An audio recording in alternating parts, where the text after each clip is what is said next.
Bem-vindos e bem-vindas a mais um episódio do podcast Observatório do TST. Meu nome é Camila Gomes, eu estou aqui com a Silvia Pérola. Dá um oi, Pérola. Olá, saúdo todas e todos aqui. Estamos aqui juntos novamente para observarmos o Tribunal Superior do Trabalho. Gente, o episódio de hoje chama Trabalho e Saúde Mental. Quem se importa? E eu queria pedir para a Pérola falar um pouquinho para a gente de por que a gente escolheu esse tema nesse mês. Então, porque a gente já está em abril, e o mês de abril ele é nacionalmente dedicado à prevenção de acidentes laborais com a campanha Abril Verde. Então, nós estamos abrindo esta campanha aqui no nosso podcast, no Observatório do TST, com foco no adoecimento mental proveniente do trabalho. Aí eu queria aproveitar, porque já que a gente está falando para uma audiência de juristas, isso tem a ver com a Lei 8.213/91, e já falar que quando a gente fala em acidente de trabalho, a primeira referência que a gente tem são aqueles acidentes típicos decorrentes do trabalho físico, que provocam lesão, que provocam perturbação funcional, mas as estatísticas englobam também as chamadas doenças profissionais, que são aquelas que decorrem das condições de trabalho. Então, são as chamadas doenças do trabalho nessa categoria que estão inseridas as doenças de origem mental que nós vamos abordar hoje. Obrigada, Pérola. Gente, para discutir trabalho e saúde mental, nesse episódio nós vamos entrevistar a professora Ana Magnólia Bezerra Mendes, que é professora titular da Universidade de Brasília, no Departamento de Psicologia Social, é coordenadora do grupo de pesquisa Psicanálise e Crítica Social do Trabalho e do projeto de atendimento Trabalhadores no Divã. É diretora do IBRACT, Instituto de Pesquisa e Estudos sobre Trabalho, pesquisadora associada do Centro de Pesquisa do Trabalho e Desenvolvimento do Senan, em Paris, e pesquisadora visitante no Departamento de Estudos Psicanalíticos na Universidade de Paris-Cité.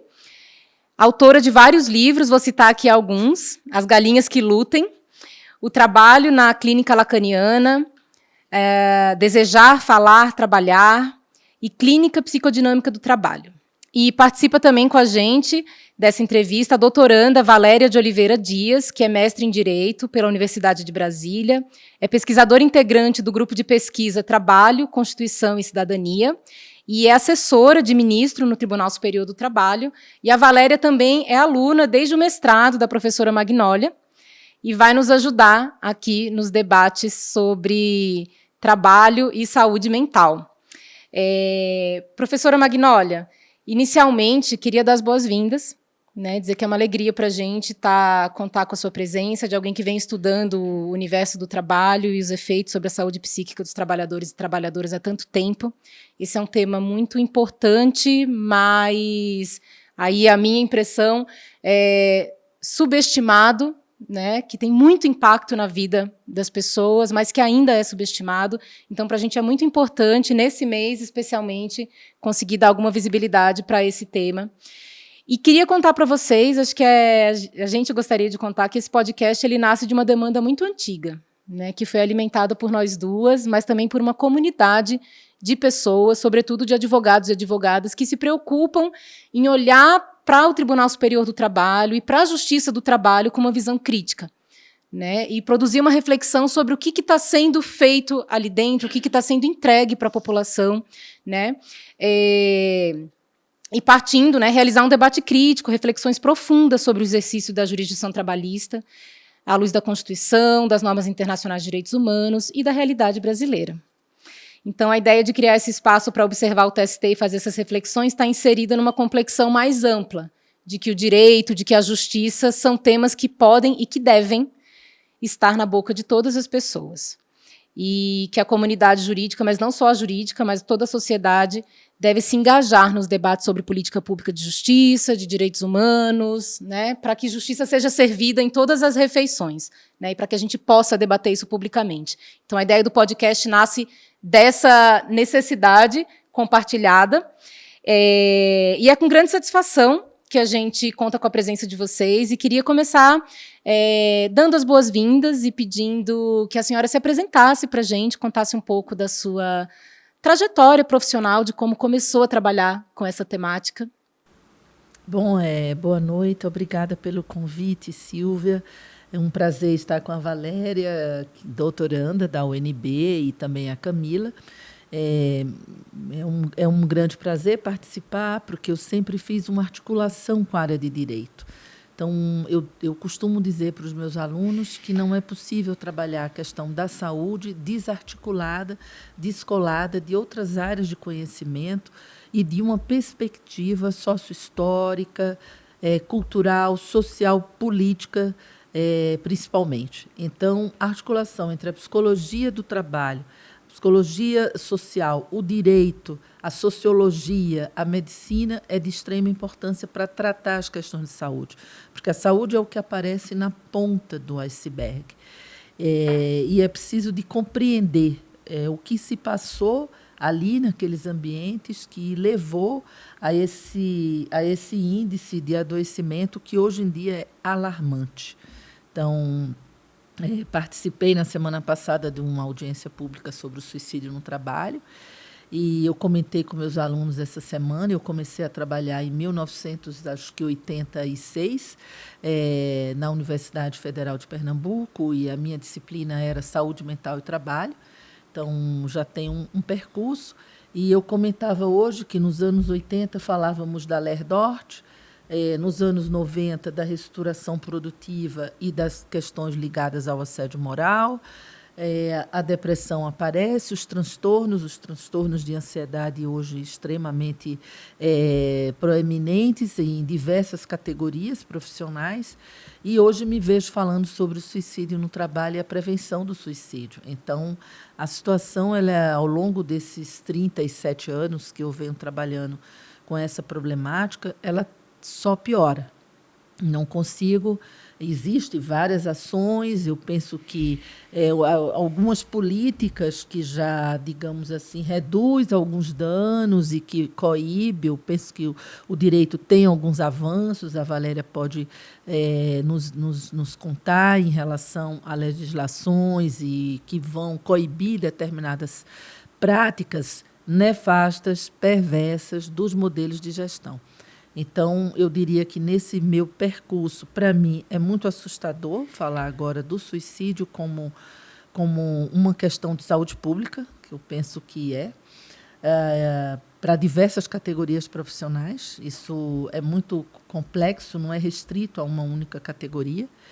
E eu diria que, de fato, o modo que o capital vem se reproduzindo ao longo dos anos, capital industrial, capital financeiro, capital de serviço financeiro, e hoje o capitalismo numérico, está na base das questões de saúde. Por quê? Porque esse modo de reprodução do capital, o capital não avança, não se desenvolve, ele se reproduz, né, como uma peste que vai se reproduzindo e se acumulando, existindo a partir de uma lógica, que é a lógica do consumo e da acumulação. E essa lógica ela é transposta para o laço social, ou para os modos de subjetivação, que é aí onde estão os riscos e o perigo do adoecimento. E o mais danoso e mais grave são os trabalhadores que não adoeceram e continuam trabalhando nesse laço patológico, em função desse modelo de gestão hoje, não é um modelo produtivista, mas que defende, que tem toda uma ideologia da excelência, a ideologia do perfeccionismo, toda uma idealização performática que, inclusive, faz com que o corpo seja um corpo animado e não um corpo vivo. Há uma recusa, né, desse corpo como um limitado, como um corpo que precisa descansar, e um psique, e uma mente também. Então, hoje nós temos um modelo extremamente violento, agressivo, perverso, que produz esses laços sociais patológicos, e essas patologias como a indiferença, o medo. Eu também discuti essa semana a questão de condutas paranoicas. Uma outra dimensão que eu também tenho estudado é a hiperconexão, a hipervigilância. Então, hoje a gente vive num contexto produtivo de muita vigilância. de uma autovigilância, de uma hipervigilância. Então, as relações de dominação, de opressão, que sempre existiram historicamente, nós somos um país, o último aí a sair da escravidão, temos uma dívida enorme em relação a essa questão da escravidão, que se articula a um processo também de colonização, e que vemos hoje, infelizmente, no serviço público, a gente está tentando fazer esse observatório, fazer essa observação, né, Pérola? E eu tenho trabalhado em outros observatórios de saúde em relação a outras categorias, mas no judiciário tenho tido um percurso, um trabalho muito também ligado ao movimento sindical, mas também em equipes e grupos de trabalho de direitos humanos e do trabalho decente também. E eu observo hoje alarmante o quanto que o serviço público, tivemos o fenômeno do gerencialismo nos anos 90, mas hoje nós temos um fenômeno que eu acho extremamente grave, que é a adesão dos trabalhadores, não só de quem está em cargo de poder, a adesão desse discurso, que é um discurso que desconfigura o trabalho, esse discurso que está ligado a esse capitalismo numérico, que hoje qualquer o lucro, é a quantidade, né, é a informação que é vendida. Então, e aí tem uma complexidade em nível mesmo invisível. E nós temos um discurso que eu esbocei, né, assim, enfim, um modelo, considerando que nós temos no Brasil um discurso capitalista colonial, que parece paradoxal, porque a colonização faz parte do capitalismo, mas foi provocativo que eu assim, proponho a discussão desse conceito para exatamente trazer hoje, o quanto que nós estamos sofrendo, os trabalhadores, e o movimento sindical, inclusive, desse discurso.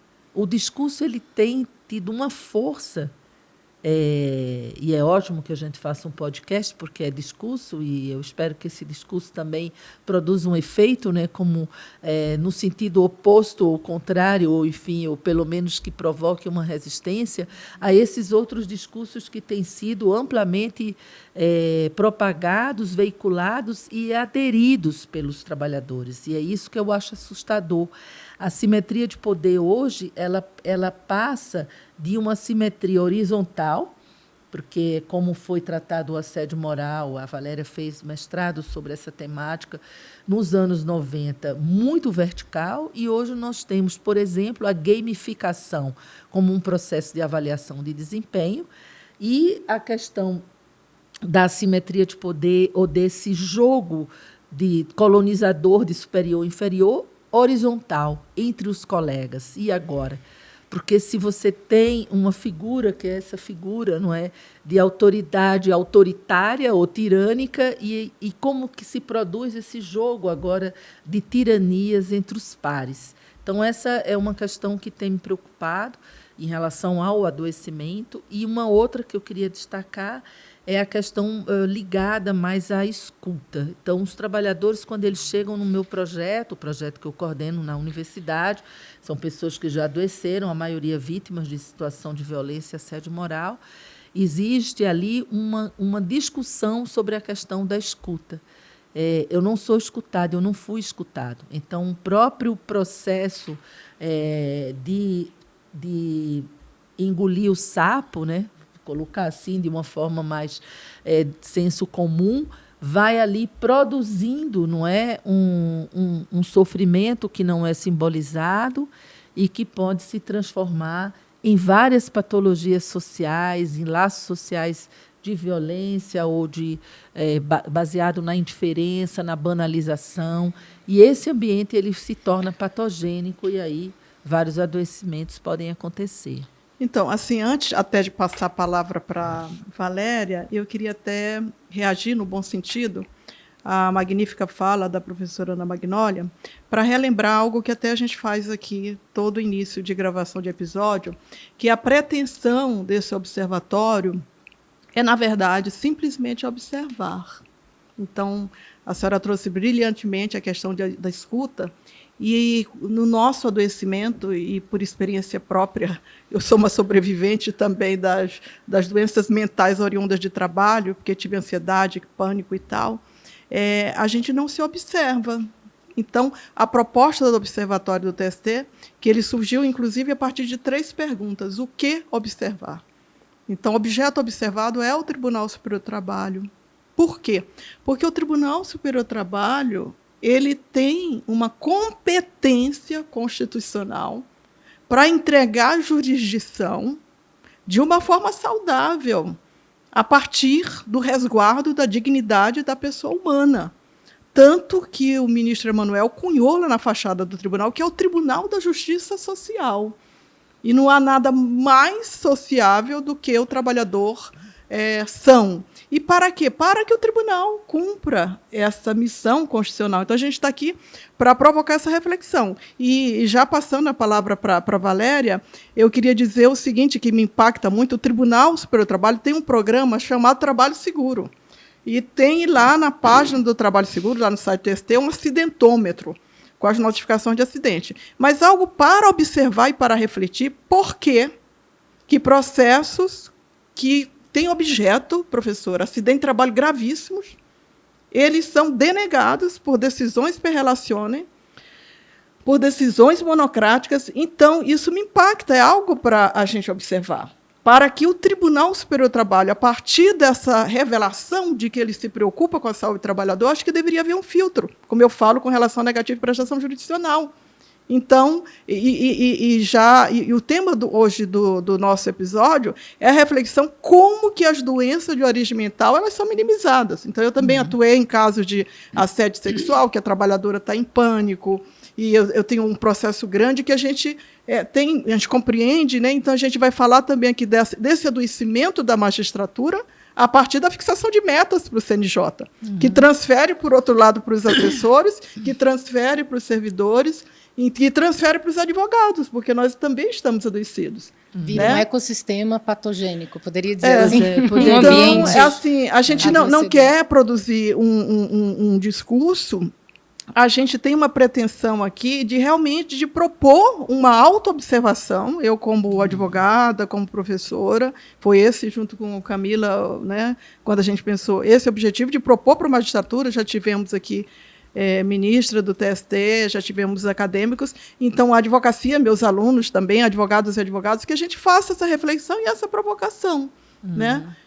Então, nesse sentido, nós passamos a palavra para a nossa honrosa convidada, a doutora Valéria, que vive essa realidade lá dentro do TST como assessora, como eu já fui, né? E para a sua apresentação, para falar quem é a Valéria.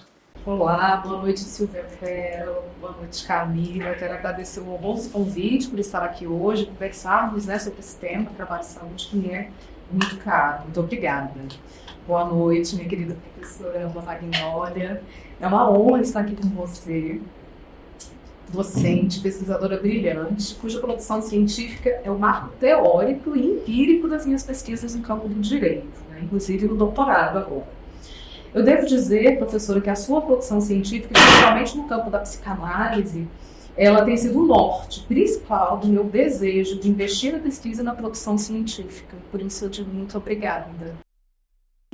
Então, boa noite a todas e a todos que estão nos assistindo também. Bem, trabalho e saúde, eles são essencialmente os meus objetos de pesquisa, né? E eu fui exatamente movida por esse desejo, Pérola, de compreender as repercussões do trabalho na saúde humana, especialmente na saúde mental, e eu iniciei os meus estudos ainda numa pós-graduação lato sensu, que foi uma iniciativa do TST com a Universidade de Brasília, uma pós-graduação em Direito Constitucional do Trabalho, há pelo menos uns 10 anos atrás, que foi o momento em que eu me deparei com a produção científica da professora Ana Magnólia, né? Então, a produção científica dela, junto com os outros autores, embasada no artigo que eu produzi nesse sentido, e a partir daí eu comecei a compreender também que essas dinâmicas adoecedoras em trabalho, elas são multifacetadas, e como a professora Ana Magnólia bem colocou, a interdisciplinaridade ela é fundamental. O direito, ele não dá conta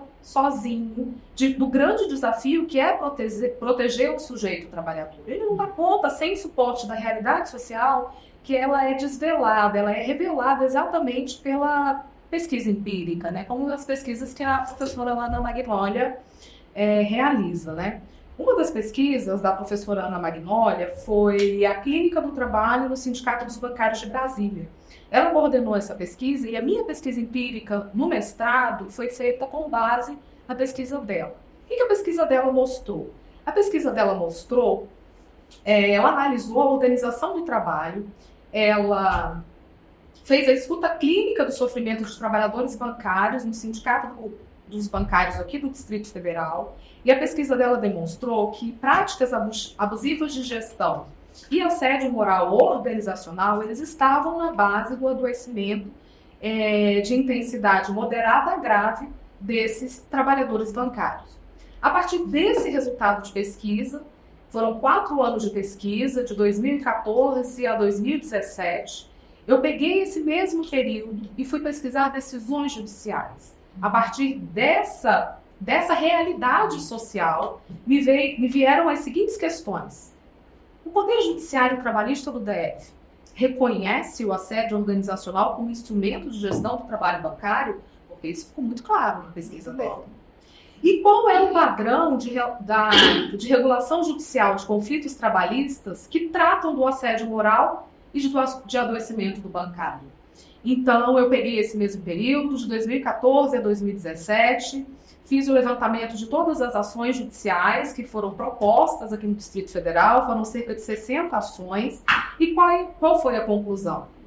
Fiz a análise das sentenças, dos acórdãos do Tribunal Regional e dos acórdãos do TST nesses 60 casos.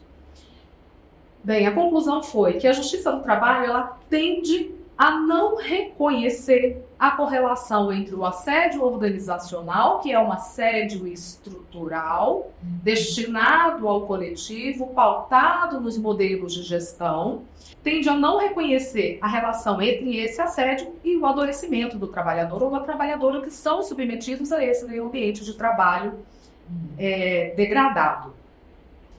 Embora mais recentemente a gente tenha visto tanto a ENAMAT, né, Escola Superior de Magistratura Trabalhista, quanto o CSJT, o Conselho Superior da Justiça do Trabalho, e o próprio TST, todos eles têm investido na sensibilização e na capacitação técnica, tanto de magistrados como de servidoras e servidores sobre esse tema. Esse é um caminho muito importante, o CNJ também tem caminhado nessa direção, para a melhor compreensão da relação entre o trabalho e o adoecimento e o aperfeiçoamento da tutela jurídico-constitucional sobre o tema. E os resultados dessa minha pesquisa, para mim, foram assim, muito interessantes, porque mostrou que a gente está numa caminhada, mas que ainda tem muito a ser feito. Do que eu escuto, assim, primeiro, muito interessante essa pesquisa de pegar uma análise empírica de uma realidade, de um contexto laboral específico, de uma categoria específica, né, e depois confrontar o que dessa realidade chegou ao judiciário e o que o judiciário disse, como analisou, né, e ver a distância entre esses dois universos, né, e essa necessidade de aproximar o olhar do judiciário do que é essa realidade, do que essas outras ferramentas mostram, né, porque eu acho que o Poder Judiciário ele já entendeu que, em relação a algumas temáticas, precisa do apoio de outras ciências, de outras áreas do conhecimento. Né, e já tem afirmado isso, inclusive, em algumas decisões. Então, você vai pegar, quando o Supremo vai julgar casos relacionados à demarcação de territórios indígenas, o Supremo reconhece que tem um exercício, um saber para aquela definição, que ele é muito específico e que o direito não detém esse conhecimento. Então, ele vai precisar estar amparado, né, em outros saberes. E eu acho interessante pensar isso na lógica da saúde mental. Né, de como é preciso se apropriar, né, como essa mediação de saberes, né, pode se ver traduzida nos litígios e, consequentemente, que é o que a gente espera, no reconhecimento de direitos, né, em fazer cessar situações de violação. Pérola, contigo.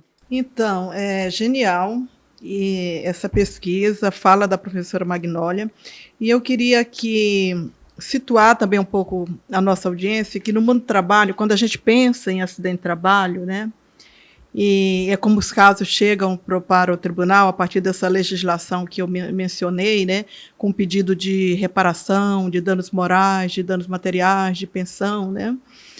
Então, quando a gente pensa naquele acidente típico no local de trabalho, que vai resultar numa impossibilidade física, e até em óbito, e a professora trouxe uma questão aqui impressionante, que realmente é impactante, que é o suicídio, porque está cada vez mais recorrente. Eu estou vendo estagiários se matando, e profissionais, médicos, advogados. Então, eu tenho várias perguntas a partir dessa constatação. A primeira é que a legislação ela já prevê, e isso me impressionou, estou aqui com a portaria, já há uma previsão que o advento de doenças ditas profissionais ou ocupacionais a partir de uma determinada atividade. Olha, você vai trabalhar com ruído, você vai ficar surdo. Isso foi algo que me impactou, professora.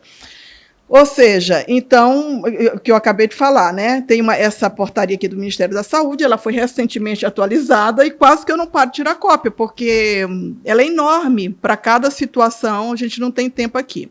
Então, professora Magnólia, a pergunta é a seguinte, eu trabalho, logo o adoecimento é inevitável? Então, se eu vou trabalhar e eu vou ficar doente? E juntando com essa, neste longo catálogo, eu tive dificuldade em encontrar doenças relacionadas à saúde mental. Como é que a senhora avalia essa constatação e a pergunta também? Bom, aí é importante, talvez, ressaltar uma dimensão conceitual, que é a centralidade do trabalho. A centralidade do trabalho, a gente pode pensar numa dupla mão.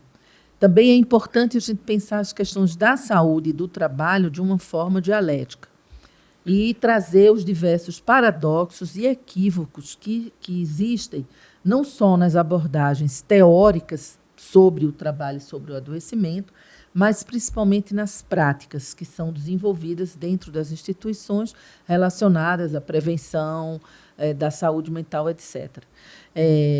Com isso, eu estou querendo dizer que, primeiro, é muito difícil você fazer um catálogo de doença mental. Nesse sentido que a Pérola se assustou, eu também estou olhando aqui o número de páginas e estou assustada.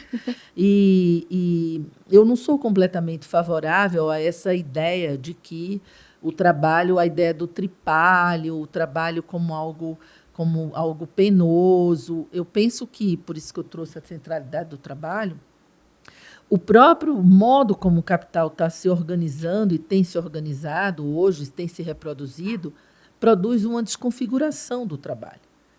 Então, é importante também pensar e distinguir a atividade profissional, o trabalho e o emprego, e o desemprego. E, inclusive, hoje, toda uma discussão sobre a questão do empreendedorismo voluntário, digamos assim, né? Obrigatório, voluntário, que existe hoje, e todas as empresas de serviços, como as startups, que produzem já uma série de efeitos em relação também ao adoecimento e à saúde. O vendedor digital, que nós discutíamos na disciplina que a Valéria fez na universidade, a disciplina Psicanálise e Trabalho, como que é agora o vendedor digital, totalmente sem garantias de direitos. O que é que o TST vai fazer agora para proteger o direito desses trabalhadores voláteis, quase líquidos, como empreendedor diria, de si mesmo, né, ou empreendedores compulsórios, né, em relação a toda uma escassez e uma guerra econômica que nós vivemos.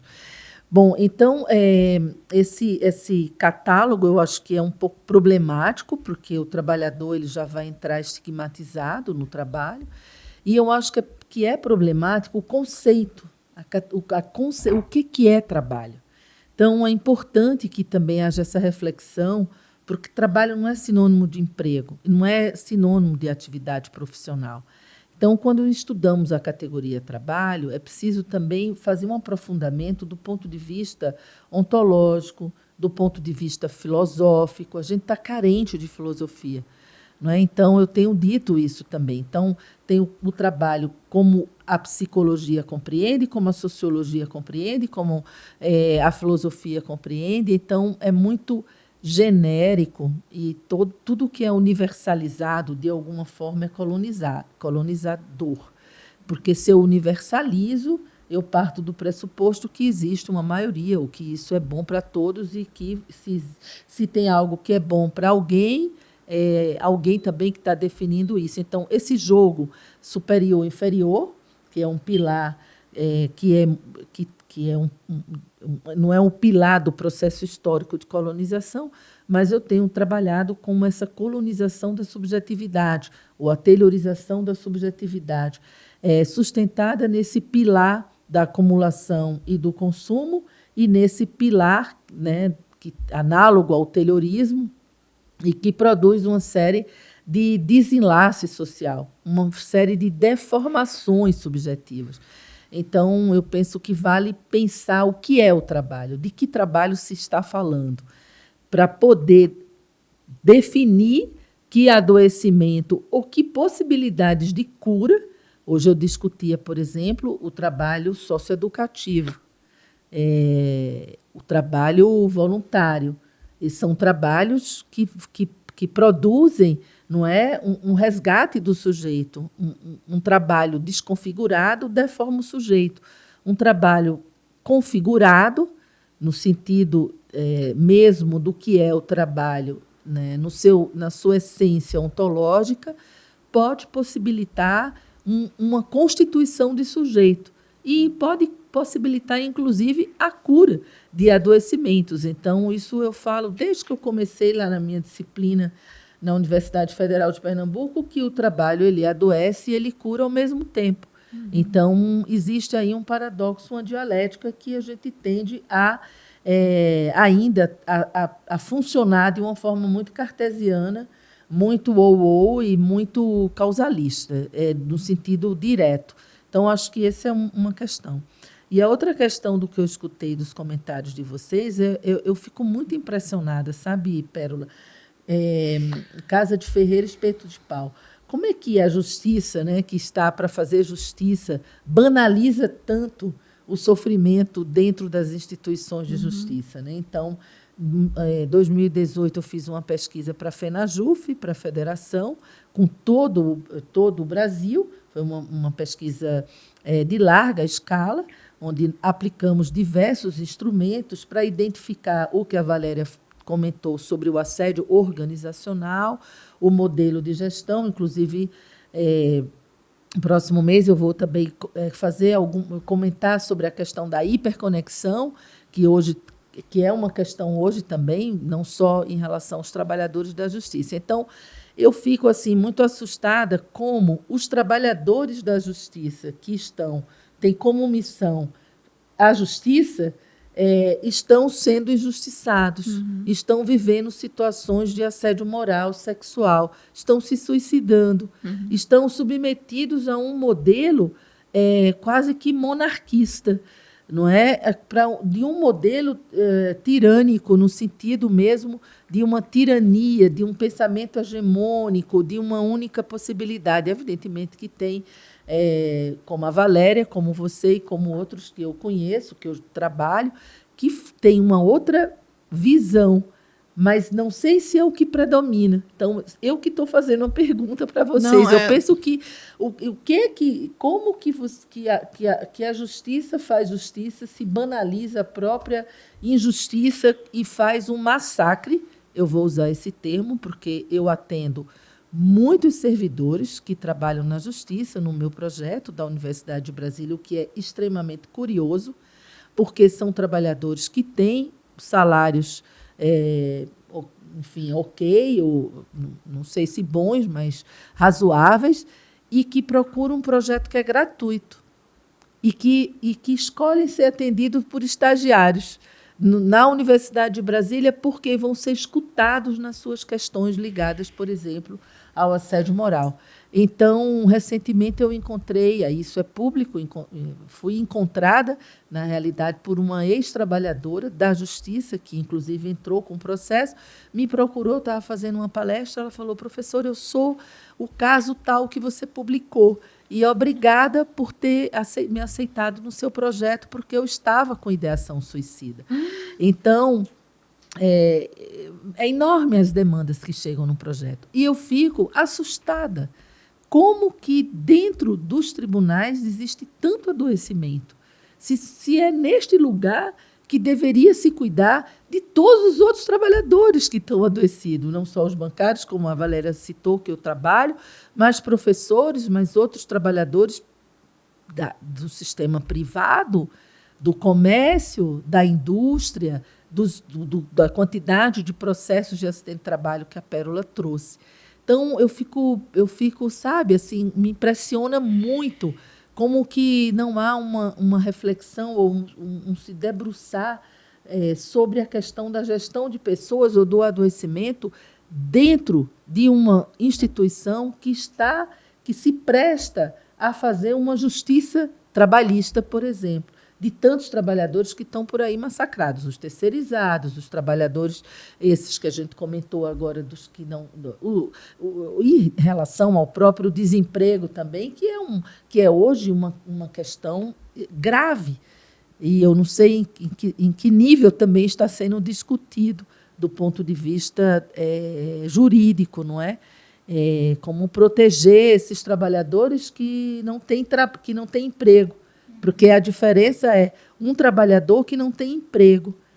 Né? Então, enfim, é por aí. Acho que a Valéria poderia falar, porque eu também estou me coçando aqui para falar. Eu sou servidora da Justiça do Trabalho já, sei lá, acho que uns 25 anos, pelo menos. Eu sempre trabalhei no TST, né? E o que eu tenho observado lá, e eu gosto muito, sempre gostei muito de trabalhar no TST, o que eu tenho observado é uma evolução nesse sentido de uma maior percepção da realidade social. Eu, particularmente, me sinto privilegiada por trabalhar onde eu trabalho, no gabinete que eu trabalho, para o ministro com quem eu trabalho. E eu explico por quê.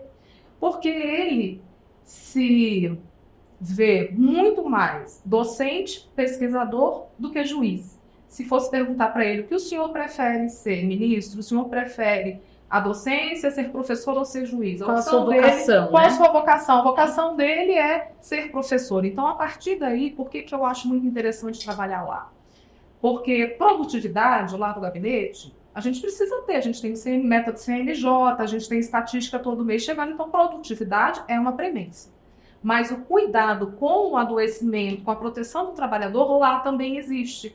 E é como eu disse no início, eu acho que o direito, ele por ele mesmo, ele não dá conta de cuidar das pessoas como as pessoas precisam ser cuidadas em sua dignidade.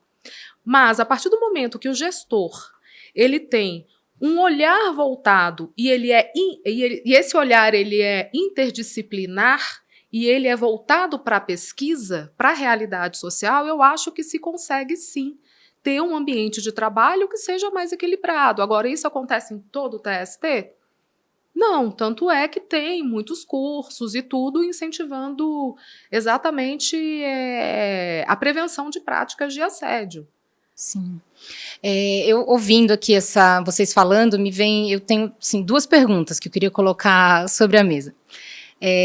A primeira delas é saber se a gente tem referência para saber se aqui no Brasil as pessoas adoecem muito, né, mentalmente no trabalho. Né? A gente tem índices para comparar com outros países, para a gente saber, né, porque, e aí isso está associado a outra pergunta, né, que assim, por mais que pareça paradoxal, né, que na justiça isso aconteça, se a gente pensa que o sistema de justiça está operando dentro de uma sociedade, né, e a gente vive numa sociedade que é muito marcada pela violência, né, a primeira coisa que me vem à cabeça é como essa violência que é naturalizada, e aí violência de todos os tipos, violência estatal, uma violência difusa, uma violência contra pessoas que defendem direitos, uma violência contra mulheres, uma violência contra a população negra, que no Brasil é cunhado de genocídio, tamanha a sua gravidade, né?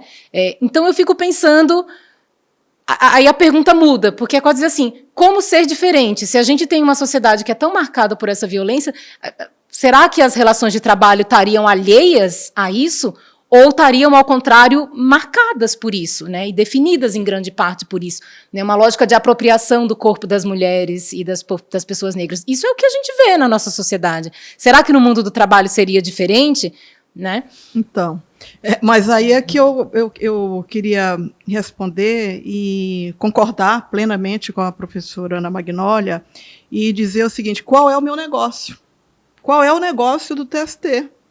O negócio do TST é ser o Tribunal de Justiça Social. Então, a meu ver, ele não pode se permitir estar inserido no contexto massificante, neoliberal, de privilegiar o capital. Ele é o Tribunal da Justiça Social, está escrito lá. E não há coerência entre uma justiça social e uma justiça do capital, disse aqui o doutor Grijalbo na sua fala. Então, eu acho, sim, Valéria, que você é privilegiada, mas não foi essa a minha realidade no Tribunal Superior do Trabalho. Eu concordo e eu me insiro nessa estatística, né? Porque aí a Valéria trouxe a questão da crise numérica. O CNJ ele trabalha com metas. Isso é absolutamente adoecedor. E hoje, no site do TST, vão lá, confiram, nas estatísticas tem a cara do ministro. E quantos processos ele produziu. E o que está acontecendo? O Tribunal Superior do Trabalho está julgando processos quase 80% de forma monocrática, com todas as venhas e elevado respeito. Isso não é entrega de jurisdição. E o que acontece, professora? Acaba se terceirizando o sofrimento, que é um tema que a senhora estuda muito bem. Então, o ministro, pressionado pela meta, e a realidade do tribunal, ele terceiriza para o assessor, para o assistente, que elabora as minutas, e eu adoeci dentro do TST. Isso a gente não está falando de culpa de ninguém, a gente está falando do que a Camila está trazendo. É como que a gente vai observar essa situação? E a Valéria trouxe uma coisa muito interessante, né?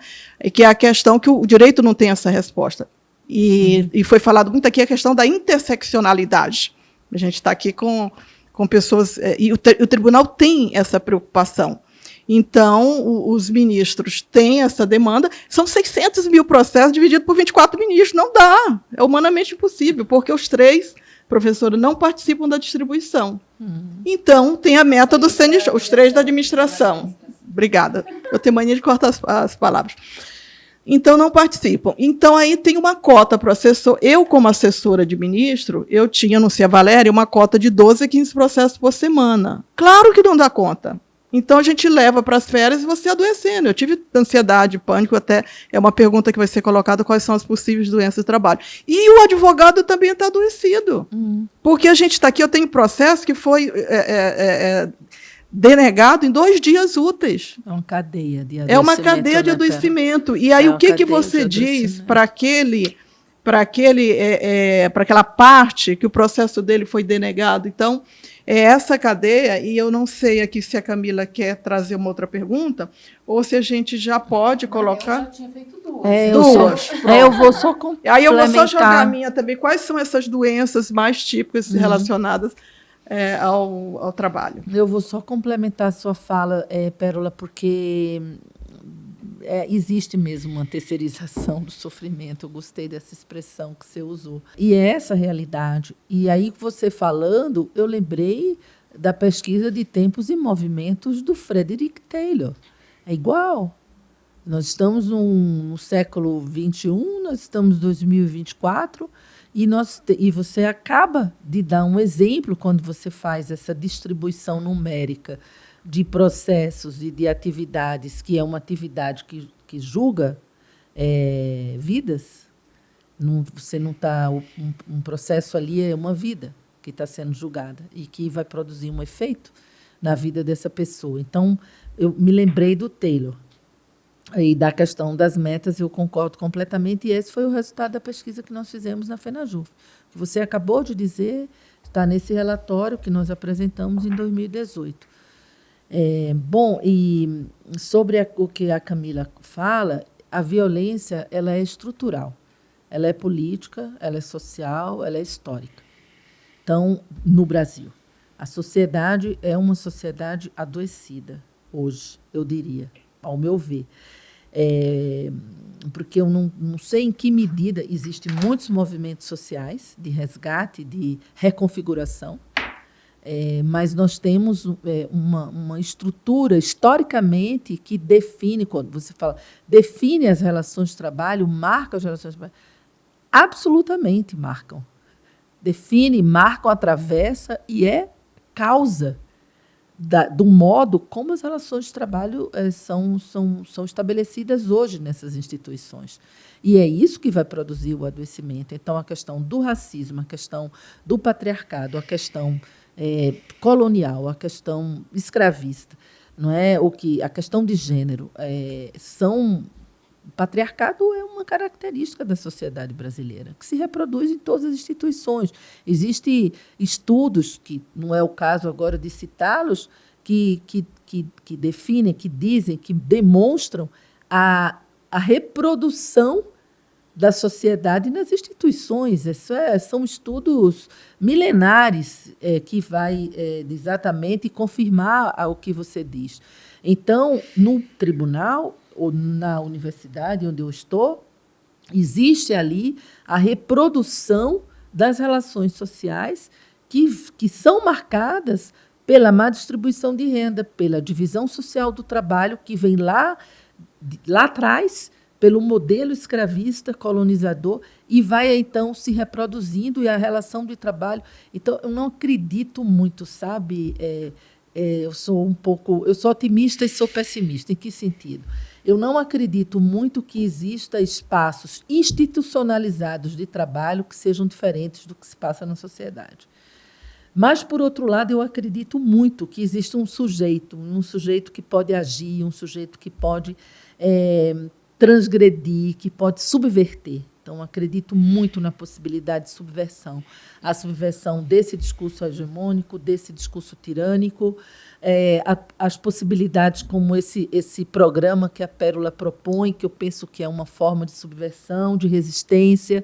Então, eu acredito muito na possibilidade e na força que o trabalhador tem, porque toda força de opressão ela tem uma força de resistência na mesma magnitude. Gente que não sabe isso, nós que não usamos ela. Mas é a mesma magnitude da força. É como o veneno da própria cobra que vai ser a vacina. Então, essa contradição, esse paradoxo, é o meu otimismo, no sentido de que, apesar das instituições reproduzirem de forma completamente igual todas as desigualdades e injustiças sociais, também os movimentos sociais que estão fora das instituições e os movimentos que podem existir dentro das instituições são capazes de fazer resistência a essa força, a essa dominação, a essa opressão. Porque ainda somos humanos que temos uma inventividade ao infinito, mas, por outro lado, hoje nós sofremos da usurpação do nosso lugar político, como, por exemplo, dentro do próprio modelo do teletrabalho, do próprio capitalismo numérico, como ele se estabelece, no caso dos vendedores, por exemplo, que a Valéria estudou. Nós vemos uma usurpação do sujeito político em função de que não existem mais os espaços de discussão. Discussão, como nós estamos fazendo aqui, que não quer dizer que se é mediado ou não, midiático ou não, é ou não discussão, não é isso que define. É como o divã não define, a psicanálise não é definida pelo divã, são por outras razões, e não é de um grupo elitista, por isso eu até chamei o projeto Trabalhadores no Divã para fazer uma provocação, no sentido de que o divã deveria ser para todos, porque é uma questão de política pública, de saúde pública. Então, eu tenho a impressão de que é possível se criar novas formas de configuração do trabalho, mas isso implica em resistências, em subversões, que são muito, hoje, difíceis de serem feitas em função da hipervigilância, em função da hiperconexão, em função do extremo individualismo, em função dos artifícios do poder hoje que tem sido usado para usurpar esse lugar político do sujeito e para massacrar esse sujeito, para fazer todo um processo de assujeitamento, de dessubjetivação e taylorização da subjetividade ligada às metas que a Pérola falou. Então, existe toda uma estratégia, um artifício que não é assim algo etéreo, que foi criado, inventado, não. São os próprios colegas que estudam isso e que oferecem modelos teóricos que confirmam esse modelo. Então, o modelo de gestão hoje ele é fundamentado na ciência. Então, eu vou agora fazer uma outra pergunta. O que a ciência tem a ver com isso? Porque as formações, as universidades, os temas, os mestrados e tudo, o que esse modelo não foi assim uma criação que veio dessa forma. Existe fundamentação teórica e empírica para sustentar o modelo produtivista, o modelo taylorista, um modelo que vai, digamos assim, desenlaçar, né, os laços sociais e desestruturar os coletivos e fazer com que as pessoas adoeçam. Então, existem responsáveis por isso. Não sou da área de direito, mas existem pessoas que estão ali atuando. Naquele momento que aconteceu aquele suicídio no trabalho, tem pessoas que respondem por essa organização. A organização não é uma entidade, ela é formada por pessoas, ela está inserida no governo e no Estado. Então, nós temos uma questão ligada também ao Estado, é responsabilidade do Estado. E por aí vai. Então, é dessa complexidade que se trata a questão do adoecimento mental. Doutora Doenças, Valéria. pois é. Quer comentar mais as doenças, Pérola, que você comentou da síndrome do pânico? Hoje nós temos, assim, de uma forma muito gritante em relação a dados e ao projeto, a notificações, o transtorno de ansiedade, que é um transtorno muito vinculado a essa ideologia da excelência, da perfeição, da performance, toda essa robotização do sujeito, toda essa deformação e criação artificial de um sujeito que o neoliberalismo sustenta, que pode, que é capaz, que é onipotente, que é o super. Então, lembrei agora até de uma intervenção que eu fiz uma vez no TST, e que eu falava do super, porque tem o super, né? Muitos são muito super. Então, super de superioridade. E quando você tem uma superioridade, você tem uma inferioridade. E aí é a lógica colonizadora que ainda que está muito presente, né? Ainda, né? Dentro das instituições do sistema judiciário. Então, as doenças são muitas, mas hoje nós temos esse mal, que é o mal da ansiedade, que ele pode se desdobrar em vários outros adoecimentos psicossomáticos e graves, também físicos, mas é medicalizado. Então, a gente não teve também tempo, talvez, para discutir essa questão, mas hoje o trabalhador é um trabalhador medicalizado.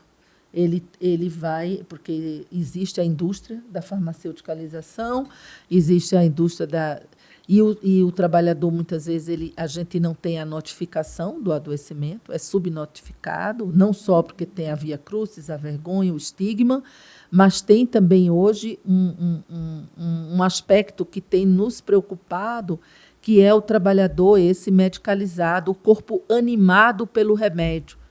Então, você está lá presente, mas você não está. A senhora fala da banalização da humilhação. Eu achei isso muito forte. A senhora poderia... Eu acho que está dentro desse Sim. contexto, né?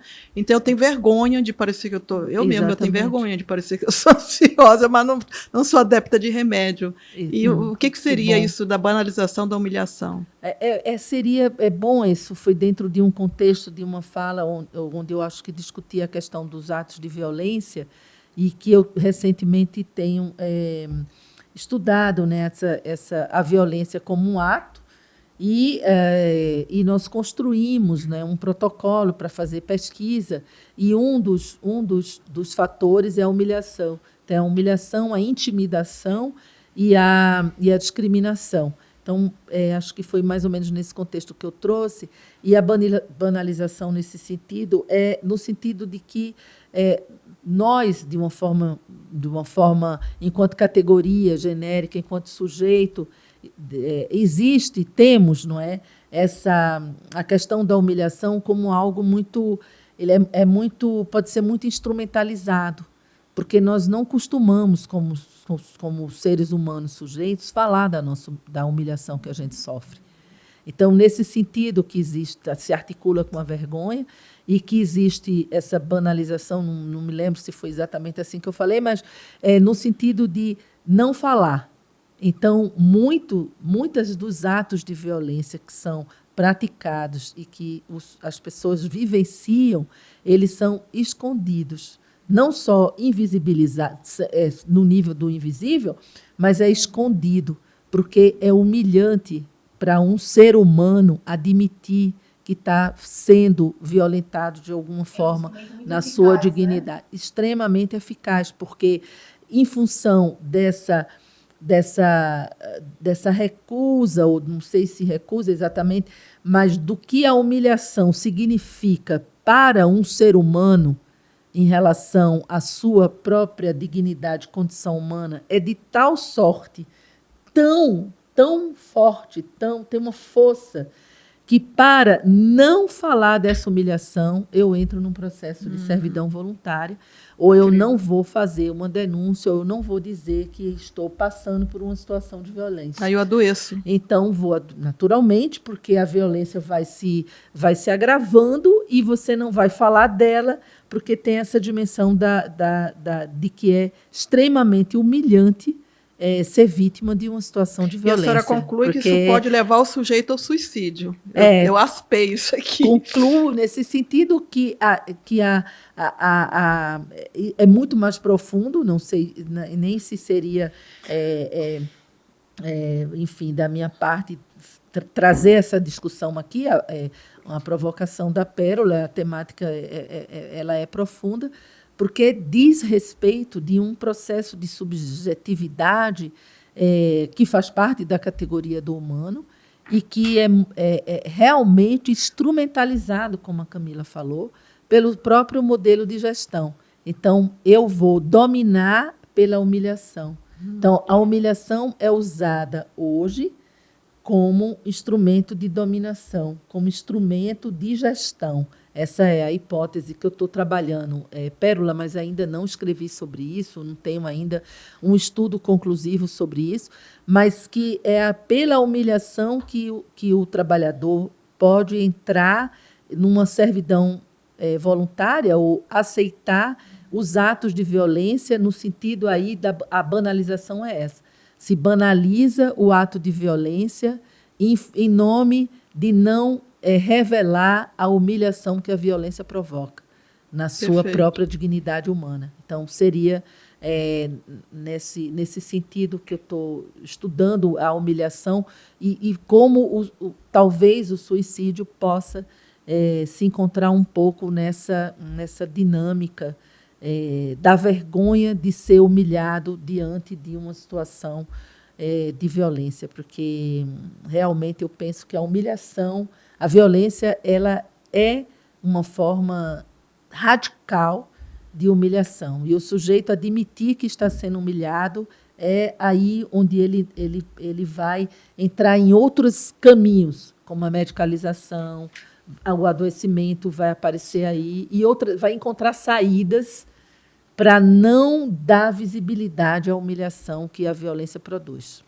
E se a violência é estrutural, logo a gente poderia pensar, refletir aqui, essa é a ideia, né, observar, talvez que a humilhação possa hoje ser usada como um instrumento de controle, de vigilância, no modelo de gestão, para ter o que hoje está sendo muito estudado, que é o tal do engajamento, que eu não concordo, não é com isso. Verdade. Então você tem que ser engajado. Então vai ser engajado pela humilhação, verdade. Porque se não se engaja, vai ser humilhado, inclusive com práticas de assédio moral históricas, que é a história da dança na garrafa, de toda a foto que vai, como você colocou, vai aparecer a foto do ministro. Então, essas são situações de humilhação.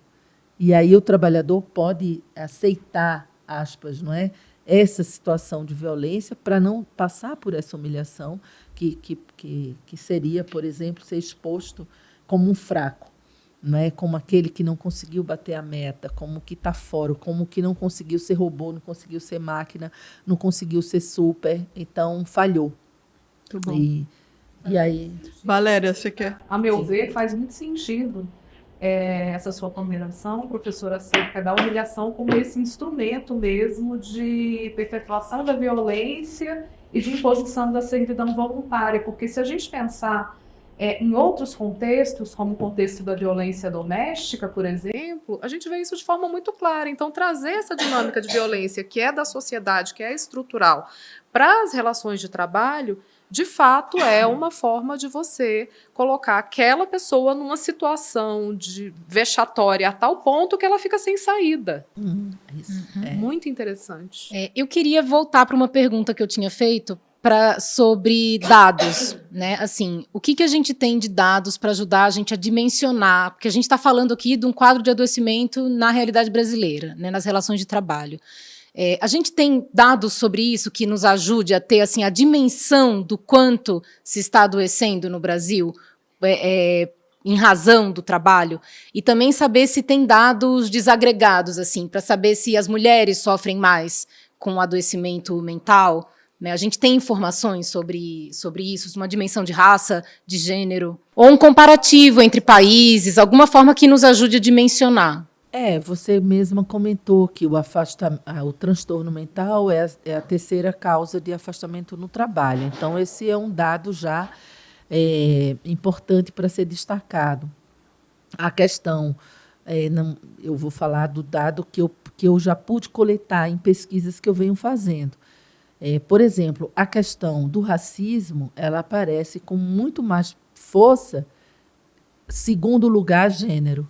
Então, quando a gente tem feito pesquisa sobre a violência no trabalho, que o meu objeto é o trabalho, nas relações de trabalho, o racismo e o gênero aparecem como variáveis muito significativas que explicam, não é, essa violência. Então, eu teria esse dado. Em estudos comparativos com outros países, não, mas eu pelo que eu faço em termos de minhas cooperações e como professora convidada nas universidades, especificamente nas universidades francesas, existe um aumento de adoecimento também exponencial, que não existia nesses países, e que agora eles estão, digamos assim, tendo que buscar estratégias também de prevenção, porque tem sido alarmante e tem sido como quase que uma reprodução.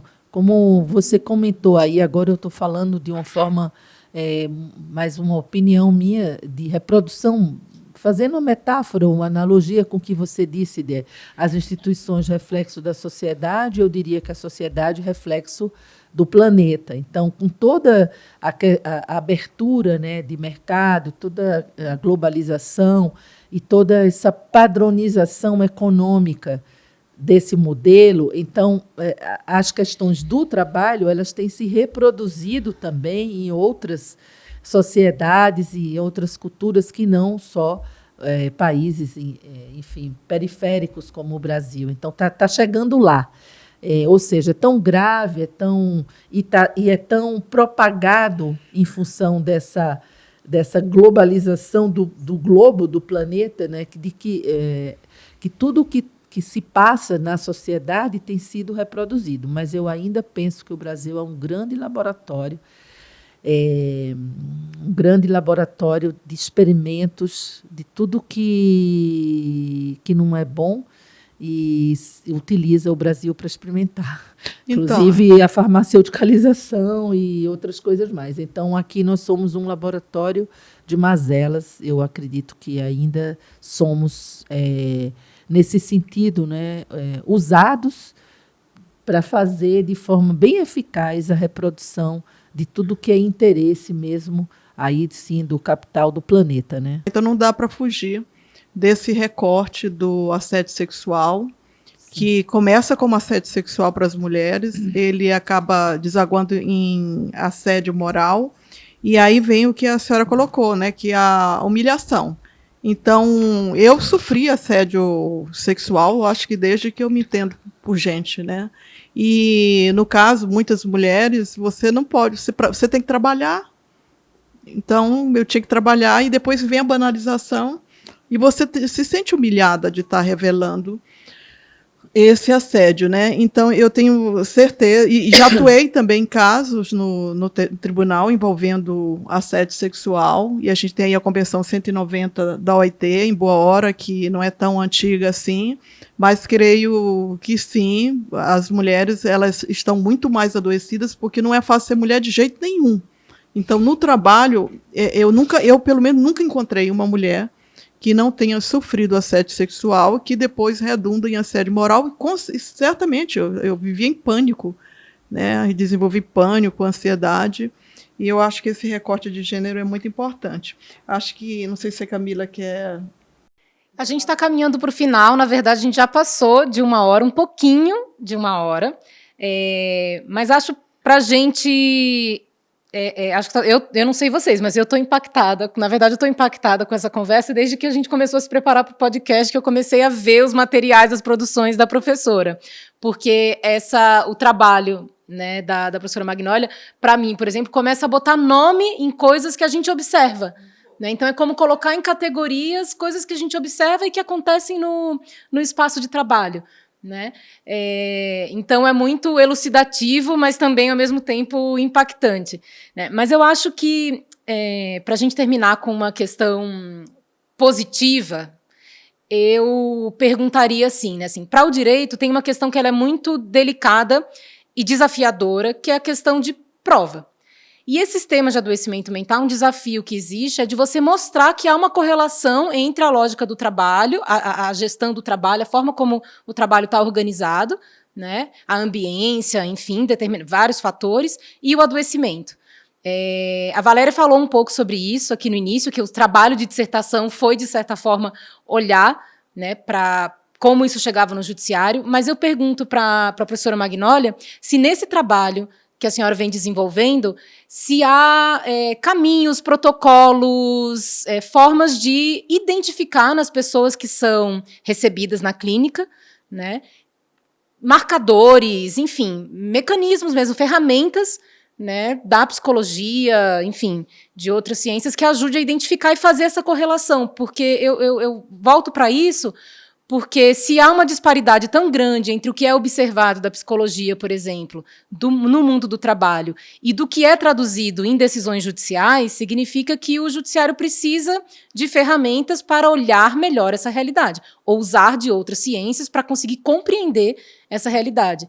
Né? Então, essa pergunta vem um pouco nesse lugar, sabe? Se esses trabalhos têm rendido, têm contribuído para esse caminho. Uhum. Dentro das limitações que é a ciência, porque toda pesquisa ela é limitada, é um retrato da realidade. Então, no sentido de mostrar o nexo epidemiológico causal, que pode ser mostrado na matemática, na física, na química, é um pouco mais complexo mostrar esse nexo causal direto entre o adoecimento e o trabalho. Eu penso que é uma limitação mesmo, e também acho que não, talvez não precisasse, porque se eu digo que é uma limitação, vai um colega já criar um chip para colocar, para medir o grau do adoecimento mental, enfim, tem toda uma volta também da psicologia, enfim, comportamental, cognitivista, e outras abordagens, e outros, como se diz. Então, eu penso que existe, sim, possibilidades de você demonstrar, através de técnicas estatísticas, de instrumentos de pesquisa. Então, nós usamos, temos protocolo de pesquisa de riscos psicossociais, de atos de violência agora, de modelo de gestão em patologia, que dentro da limitação do que é uma pesquisa científica, é possível demonstrar as tendências e os indicadores que levam a esse adoecimento. Então, existe. E, principalmente, através de métodos qualitativos. Aí volta a questão da escuta. E aí, como é que fica a escuta clínica, não é, do sujeito, do trabalhador? O que ele vai dizer? Porque quanto mais a ciência, e aí também o direito, quer demonstrações matemáticas de que realmente algo A produziu B, menos nós podemos contribuir com a questão da subjetividade, da fala e da clínica. Mas a clínica que nós fazemos na universidade, ela é um instrumento e uma possibilidade de mostrar. Mas qual é a validade da fala de um sujeito para o direito, para a medicina, para a sociedade? Aí essa que é a questão. Valéria, eu tenho até uma pergunta para ti, tu já agrega na tua fala. De tudo isso que a gente está falando, na tua pesquisa, você teria alguma revelação? Como que isso repercute no padrão decisório do TST, se você chegou nessa revelação na tua pesquisa? Pegando o primeiro gancho da fala da professora Ana, eu penso que o direito, ele por ele mesmo, ele não tem uma resposta e não tem, talvez ele não tenha elementos suficientes para poder alcançar nessa perspectiva tão particular. Mas no processo judicial, eu acho que tem, sim, muitas possibilidades de escuta do sujeito.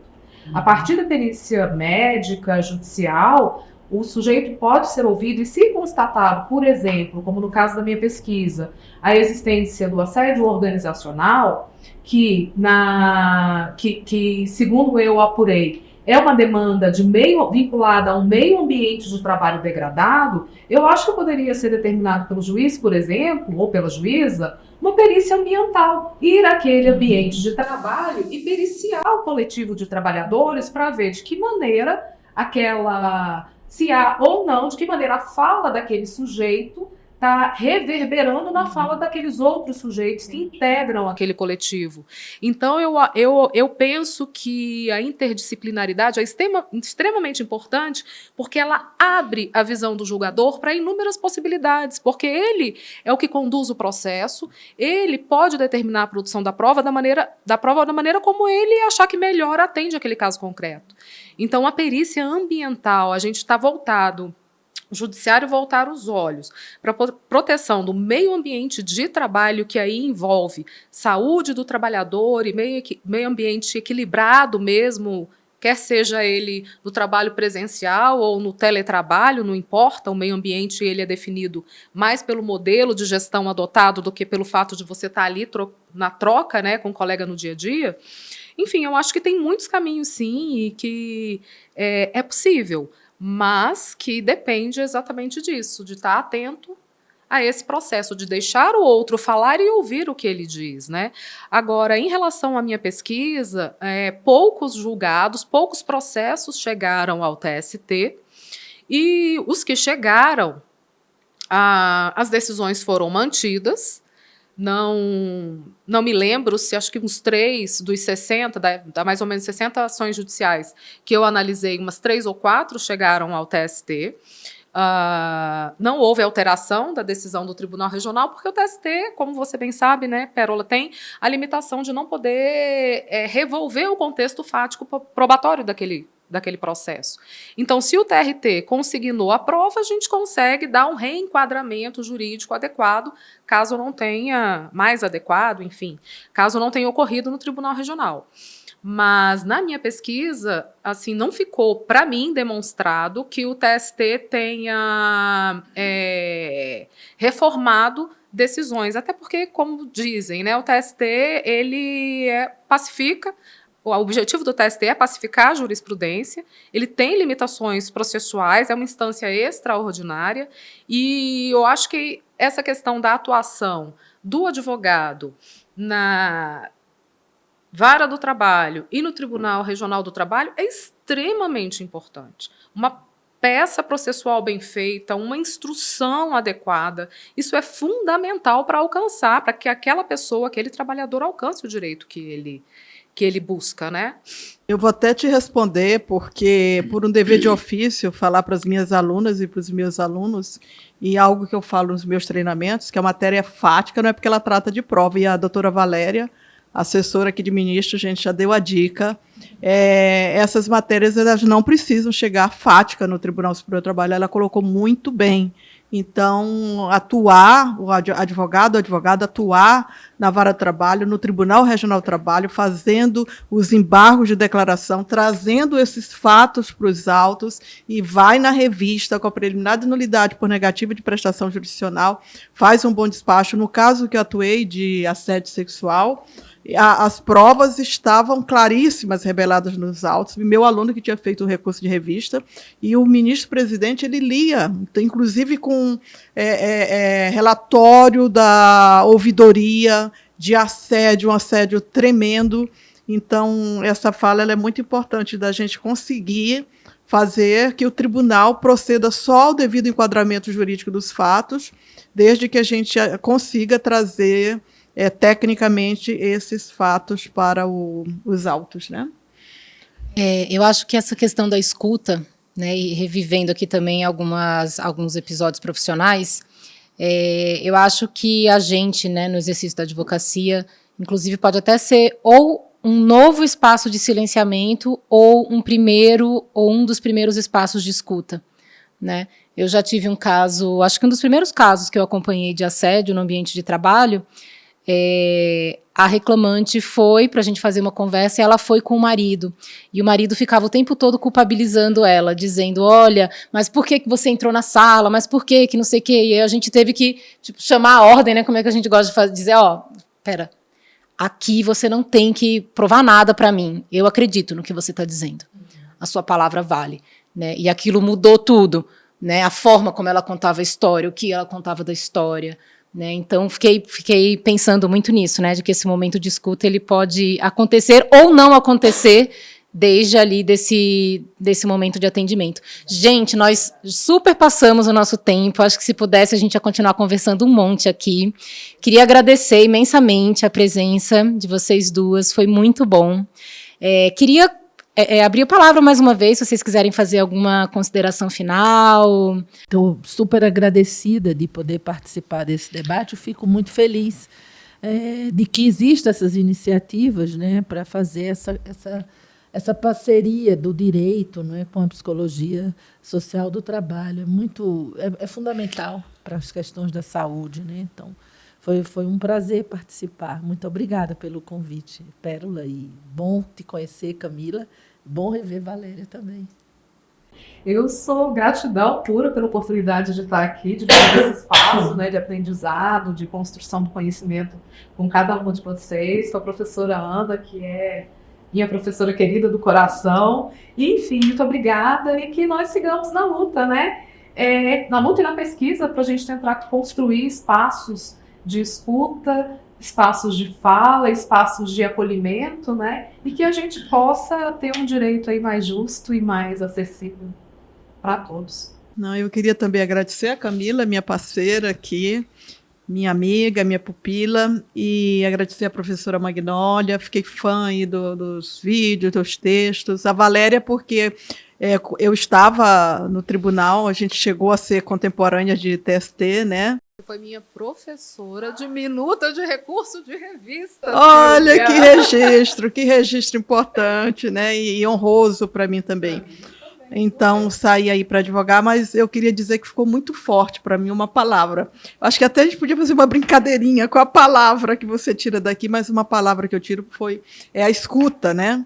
Então, a escuta que tem a ver com a autoobservação, a gente se observar, né? Como advogadas, como advogados, como jurisdicionados e como assessores de ministro, magistrados, né? A gente se auto-observar. E também outra palavra que foi muito forte, que a professora falou, é transgredir, né? Eu acho que isso veio muito forte num livro que chama Alma Imoral, que eu gosto muito. Eu acho que é transgredir, é não aceitar. A gente teve uma fala agora do ministro do Supremo de rever a Justiça do Trabalho, e eu fiquei aqui, meu Deus do céu, tanta coisa importante que a gente não deu conta, como a Valéria disse. Por favor, a gente precisa lutar pela competência da Justiça do Trabalho, por essa justiça especializada, respeitando todas as falas diversas, mas a gente que está envolvida, né, com esse contexto. Então, que a gente se auto-observe, que a gente observe o Tribunal Superior do Trabalho com esse olhar generoso, com esse olhar técnico, com esse olhar elegante, e que principalmente hoje, nesse abril verde, que a gente se escute muito, que a gente tenha saúde mental. Obrigada.